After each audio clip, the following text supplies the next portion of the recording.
સુરેન્દ્રનગર જિલ્લાના લીંબડી શહેર અને તેની આસપાસના ગ્રામ્ય વિસ્તારો જેવા કે ભલગામડા, રામરાજપર, મોટા ટીમ્બાલા, નાના ટીમ્બાલા, જાખણ, ચોરણિયા, પાણસીના, બળોલ અને દેવપરામાં લાંબા સમયની અસહ્ય ગરમી અને બફારા બાદ મેઘરાજાએ ધીમી ધારે પધરામણી કરતા વાતાવરણમાં ઠંડક પ્રસરી ગઈ છે. વરસાદના આગમનથી ધરતીપુત્રોમાં ખુશીનો માહોલ જોવા મળી રહ્યો છે, કારણ કે થોડા સમય પહેલા વરસાદ ન આવવાને કારણે પાક નિષ્ફળ જવાનો ખેડૂતોમાં કે જે ભય હતો તે હવે દૂર થવાની આશા બંધાઈ છે. ખેડૂતો માટે અત્યારે આ ધીમી ધારે પડતો વરસાદ ખૂબ જ ફાયદાકારક સાબિત થઈ રહ્યો છે, જેને લઈ ગ્રામજનોમાં મેઘમહેર યથાવત રહેવાની આશા જાગી છે અને હવે વરસાદની વધુ મહેર થાય તેવી ચર્ચાઓ પણ લોકમુખે સાંભળવા મળી રહી છે.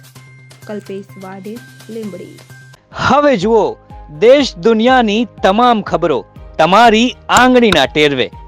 ઉઠાવો મોબાઈલ અને ગૂગલ પ્લે સ્ટોર પરથી ડાઉનલોડ કરો અમારી CN24 ન્યૂઝ મોબાઈલ એપ.